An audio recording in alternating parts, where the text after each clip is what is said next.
In the world of crime and justice, few words strike harder than murder. But what happens when the accused claims they didn't act alone? What if they insist that the devil made them do it? This isn't a horror movie plot or a campfire tale. This is a real case. It happened in 1981, in a quiet New England town. It became America's first and only murder trial where demonic possession was used as a legal defense.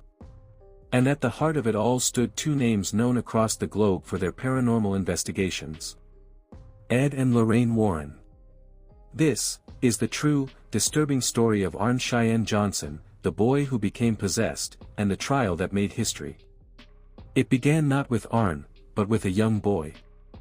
In the summer of 1980, the Glatzel family moved into a rental property in Brookfield, Connecticut.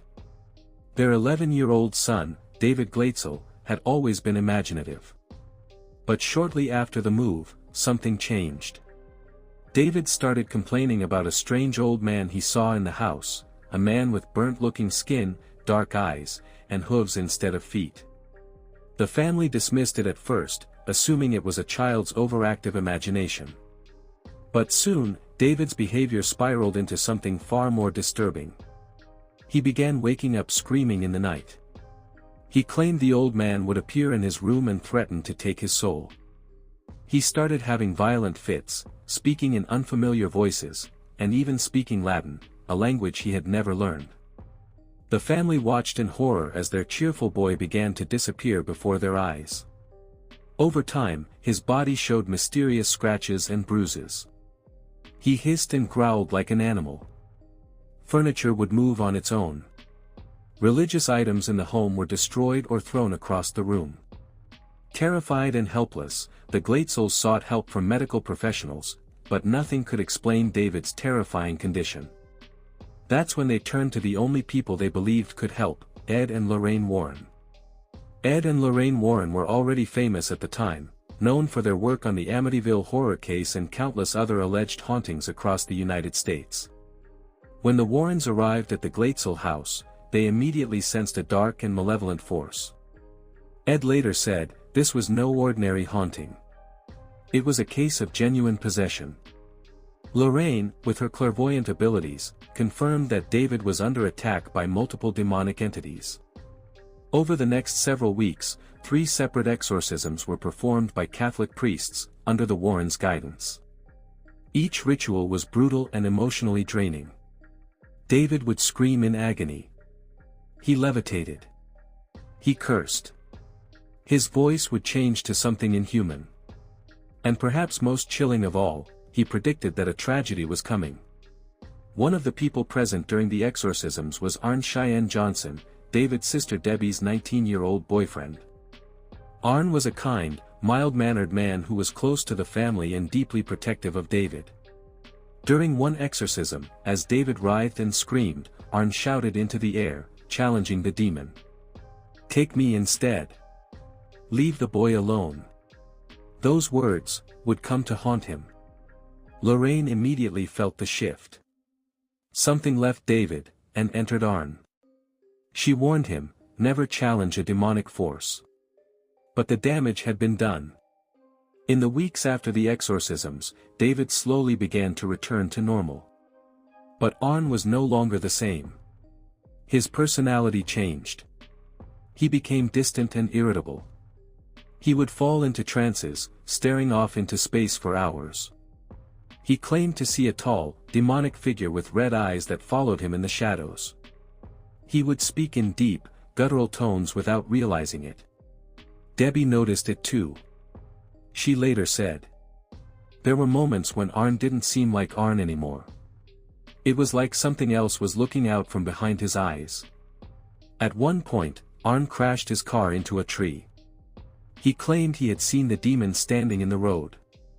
Still, life went on. Arne and Debbie moved into an apartment owned by Alan Bono, a local dog kennel manager. But the evil, whatever it was, didn't leave. It followed them. On February 16, 1981, Arne called in sick to work and spent the day with Debbie and Alan Bono. That afternoon, a minor disagreement escalated. Witnesses later recalled Arne growling like an animal. His eyes glazed over. His hands clenched into fists. In a sudden, horrifying moment, Arne drew a pocket knife and stabbed Alan multiple times, in the chest, the stomach, the face.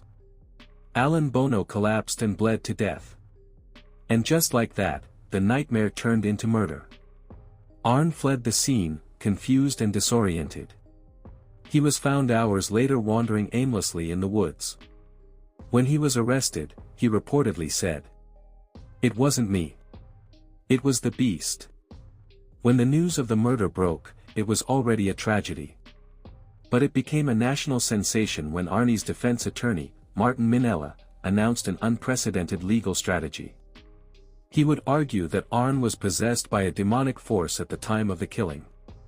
This would become the first case in U.S. history where demonic possession was used as a legal defense. The media erupted. It was called "The Devil Made Me Do It" trial. The prosecution rejected the claim, calling it baseless and unprovable. The judge refused to allow the defense to present evidence of demonic possession in court, ruling it irrelevant to the case. Despite testimony from Ed and Lorraine Warren, despite audio recordings of David's exorcisms, the court focused solely on the facts of the stabbing. Minella was forced to shift to a self-defense plea. On November 24, 1981, Arne Cheyenne Johnson was convicted of first-degree manslaughter. He was sentenced to 10 to 20 years in prison, but served just 5 years before being released on good behavior. After his release, Arne quietly returned to civilian life. He married Debbie Glatzel while still in prison, and they remained together for decades. They both stood by their version of events, that Arne had been possessed, and that Ed and Lorraine Warren had saved their lives. In 1983, the case was retold in the book, The Devil in Connecticut, co-authored by Gerald Brittle and the Warrens. However, controversy followed. Years later, David's older brother, Carl, accused the Warrens of fabricating the story for profit. He claimed David suffered from mental illness, not possession. But Lorraine Warren stood firm until her death. She insisted everything they witnessed was real, documented, and one of the darkest cases they ever encountered. In 2021, the story was adapted into the film, The Conjuring, The Devil Made Me Do It, reintroducing the case to a new generation, and once again blurring the line between evil and accountability. The case of Arne Cheyenne Johnson still sparks debate today.